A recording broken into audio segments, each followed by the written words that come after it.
আসসালামু আলাইকুম। কেমন আছেন সবাই? উর্দুতে একটা গান আছে, সাজিশ है शामिल सारा जहां है। কথা হচ্ছে বাংলাদেশে একই অবস্থা, সবাই সাজেশের সাথে শামিল। এই যে জেনারেল কবির আছে না, টোটাল 29-30 জনের নামে গুমের বিষয়ে ফরমানা জারি হয়েছে। এদেরকে এখন বাগাইতে আছে, একজন একজন করে জেনারেল কবিরও ভাগিয়ে গেছে। এখন আমাদের যে জেনারেল ওয়াকার সাহেব আপনি আছেন, আপনি কি করতেছেন বলেন তো?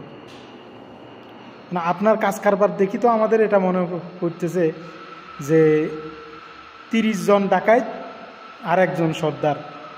এখন ডাকাইতি করি যেহেতু ধরা খাই গেছে 30 জনের একজন, তো সর্দারে চিন্তা করতেছে যে ধরা খাই গেছে তারে হয় মারি ফেলো আর না হলে বাগাই দাও। কারণ ওর যখন ডান্ডা ফুটব দেখা যাবে যে আপনার নাম বলিও দিতে পারে, আপনি ওই ভয়ে আছেন না। সুতরাং আপনি যেটা করতেছেন এগুলা আমরা খুব ছোটবেলা থেকে বাংলা সিনেমা দেখি দেখি দেখি দেখি বড় হয়েছি। বাংলা সিনেমা এগুলাই শিখেছে আমাদেরকে।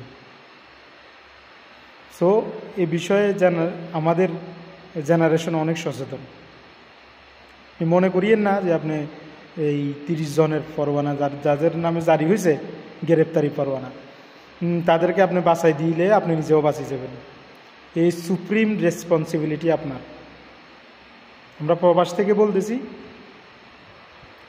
আপনি যাদের নামে গ্রেপ্তারি পরোয়ানা জারি হয়েছে সবাইকে আইনের আওতায় নিয়ে আসুন, আইনের হাতে সোপর্দ করুন।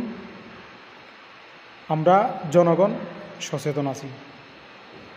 সো কোনো সাজেশ চলবে না, ঠিক আছে? আল্লাহ হাফেজ।